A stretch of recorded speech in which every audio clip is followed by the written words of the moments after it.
Good morning once again. This is Anna Maria Manalo. We are continuing with our very long story from my book, Portal, A Lifetime of Paranormal Experiences, which is on Amazon. We are on chapter 35. What I'm doing is picking short stories. If you can imagine, they're really not that short when you're reading them out loud. But this story encompasses about maybe 5 or 6 chapters in my book, and it is worth a read if you can hang on until I get to the end. This is now part 5 of episode 5, it's called The Mound Behind the House. Let me try and see if I can talk. I am going to try for 30 minutes if my recorder does not cut me off. It would be very nice, right? You all have been very patient. A few weeks rolled by uneventfully, but then Paul got a text from his sister again one evening. She was asking him to look at a car, which she indicated was in disrepair. Could he fix it, she asked. He texted back indicating he was busy, but that he would try. Whose car was it? She replied it was a friend's. She also then texted that she would pay him. Paul rolled his eyes, reluctant to become involved in one of his sister's activities, especially if it concerned another one of her male friends. Paul set a date for the following Sunday and shut the cell phone off, unable to force himself to wait for her reply. If that was when he was available, then that was that. He was not going to allow himself to be manipulated into working his busy schedule around her time. The week came to a close, and with that, Paul got another text, this time to come to the edge of the river where May indicated she had the car, and it was stuck. She gave him the cross streets, and Paul climbed into his truck, now wondering with some guilt if he should have rearranged his schedule to see the car sooner than he had been available. To his older sister, everything seemed to become an emergency. So, Paul had come to the conclusion, as their younger sister and brother-in-law had before Paul, that May tended to cry wolf just to increase the importance of her activities. Paul arrived at the river's edge around 4 p.m, just as the last light of the winter sun had begun to fade. May was nowhere to be seen. That's my dog you're hearing barking in the background now. May was nowhere to be seen as Paul glanced down at his watch to note the time. He once more confirmed the cross street was the correct one, and then noticed an older model Volkswagen Beetle, which he recalled from May's last evening, based on her description. If this was the same car that was owned by the valet, whose name was Ron, it didn't seem well maintained as May had described this vintage vehicle. It had a huge dent in the front fender, for one. As Paul approached, he heard May yell his name from somewhere close by. That was when he saw her sitting on a rock precariously close to the river water. His sister appeared worn out and agitated. May confirmed that the broken car was indeed Ron's Beetle. She then went on to say it had been abandoned by its owner. After much questioning on Paul's part, here was May's story. May had agreed to meet up again with Ron after the party from 2 weeks ago. He offered to drive down to her home and take her out to dinner. Despite the small disagreement they'd had after Cindy's party, when he left her to walk back in her heels all alone, May chose to accept the invitation. Ron the valet arrived on time at the appointed Saturday the week before and resumed their drive around the area as if nothing had happened. May never mentioned, nor was she upset that her new acquaintance had left her stranded for miles from Cindy's party. Instead, they carried on with May continuing her consummate role as a tour guide. An hour after Ron had driven around the little town to survey its quaint streets, boutiques, and parks, May gave him the directions to a small tavern on the New Jersey side of the river. He took her there for dinner, not forgetting to tactlessly mention he would need to borrow cash from her in order to pay for their date. Paul recounted how the evening progressed from an amorous conversation to a volatile one.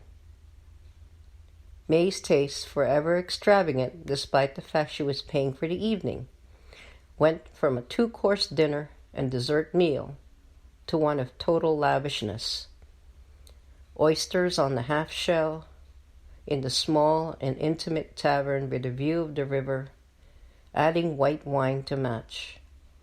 She then ordered lobster and ribeye and ordered the same for Ron. She ordered dessert for both of them, and then, refusing to end the evening so quickly, she ordered coffee. By the time they left the restaurant, it was close to 10 p.m. Ron drove her home in what would be an interesting turn of events. May claims he professed his desire for her, body and soul, with a consuming fire rivaling that of an 18-year-old. Flattered, May invited him into her Spartan but well-appointed home, where he saw she had the means with her taste in high-end furnishings and original paintings, part of the ex-husband's anti-intellectual resentment that led to the bitter divorce. Ron poured her scotch from the bar in the basement and started to become what reminded her of their first few hours after they'd left Cindy's home. This time, however, his advances were more determined in the seclusion of May's home. May's sense of propriety, loosened by the scotch, led instead to her tongue lashing out at his aggressive move to grope her, which was appropriate this time. She decided to go to the patio and out to where his car was parked. Sliding behind the wheel, Ron followed and shut the passenger door as May engaged the gear in a reckless manner.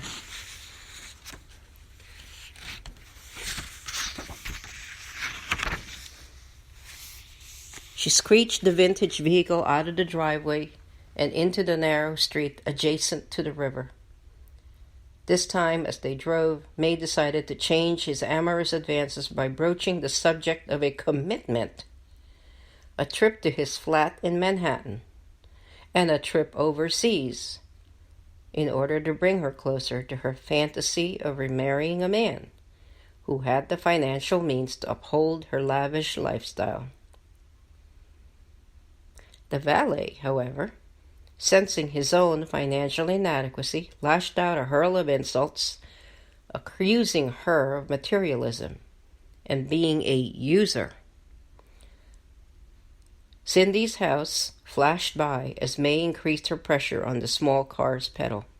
This time it was Ron who saw his own life flash before his eyes as she pushed the car to its limits. Screeching to a halt right by the precipice of the river, they reenacted the previous tryst, this time Ron leaping out of the car in terror, anger, and alarm mixed in his face. Instead of exiting the car, May adjusted the gear in reverse and, backing up, aimed the vehicle at Ron. She stepped on the gas and the car lunged towards the valet. He leaped out of the way in time, losing his footing and falling headlong towards the river. It was at this point that May finally exited the car, grabbed a large rock, and proceeded to pummel the car's front fender with the rock denting it. Ron lay unconscious, hitting his head below as May stepped back into the vehicle and lunged towards a series of boulders that were meant to shield any individual from falling down below. Slamming open the driver's door, she pulled the keys from the ignition, strode away, leaving Ron lying in the sand below. At this point, May once again walked home, passing a few pedestrians, who gaped in consternation at her wild appearance. When she got home, she had texted Paul, requesting he fix the car she had just destroyed in a fit of anger. As May sat seething in her bedroom, now dressed in her nightgown, she stood to check the French doors and the front back doors locking and bolting them, suddenly afraid Ron might return. Her mental chaos became more and more pronounced, and with that she willed herself to sleep. An hour or so later, May woke up to a policeman in uniform at her door. At the front stoop was Ron, bedraggled with a red welt on his forehead. In shock, May feigned concern, excusing the event as a lover's quarrel. The cop told her Ron had told him May had destroyed his car and attempted to kill him. May persuaded the cop it was Ron who had tried to hurt her. After issuing a lecture to the effect that police do not get involved in domestic disputes, the cop asked Ron if he was pressing charges for the damages of his car. May ran into the house and offered her insurance card, stating that her brother would fix the damage at no cost to either carrier. Ron turned to the exhausted cop, nodded his agreement, and walked back out to the police car at the curb. The cop gave May a citation and indicated they would be filing a report about the incident. At this point, May picked up her phone, summoning Paul in the midst of a busy and exhausting week, who then turned down his sister's request to fix the car that day. Night fell. May poured herself a glass of wine and then another, staring at a muted television. She fell into a slumber on her sofa with the French doors behind her unlocked. A year later, as Paul recounted his sister's unstable frame of mind, he indicated May had always finished her stories of woe with a wish for a stable male protector. That night, the doorbell rang again. May bolted up in the darkened room, headed for the door, assuming Paul had changed his mind and had come to look for the car after all. She opened the door and found the porch empty. She stepped out and noted the street lights were dimmer than usual. Returning to the living room, she spotted a figure right outside the French doors. She slowly shut the front door behind her, latching it. Keeping her eyes locked onto the figure, she reached for a paperweight near a nearby lamp table and approached from the side of the sofa. As May approached the figure, she noted with prickling familiarity the man who had leaped in the river before. She wondered if there was a man casing her home. She paused in time to see the figure turn its attention to her. It was completely in silhouette. She sensed evil. The figure turned and vanished. Adamant to get a glimpse of the man's face, May dashed to the doors, opened them to the night air, heedless of her own safety. She stepped out onto the patio and felt something or someone watching her. She surveyed the backyard, stared out at the river beyond the gate to investigate. May stepped onto the grass, noted no footprints or depressions to show someone's feet. She thought it odd, as the man was very tall, though thin for his stature. She looked around in fear as her feelings of being watched intensified. She dashed back to her living room, shut the front doors, this time locking them. Then, in the corner of her eyes, she saw a wet area on her lamp table where she had picked up the paperweight. It was wet with water, as if someone had touched it with wet hands. She looked down at her own hands, still clutching the paperweight. They were dry. She dropped the paperweight on the floor, and that's when she noted the carpet was soaked in water. That's it for today. Thank you so much for listening. This is Ana Maria Manalo, author of Portal. Thank you, and have a great week.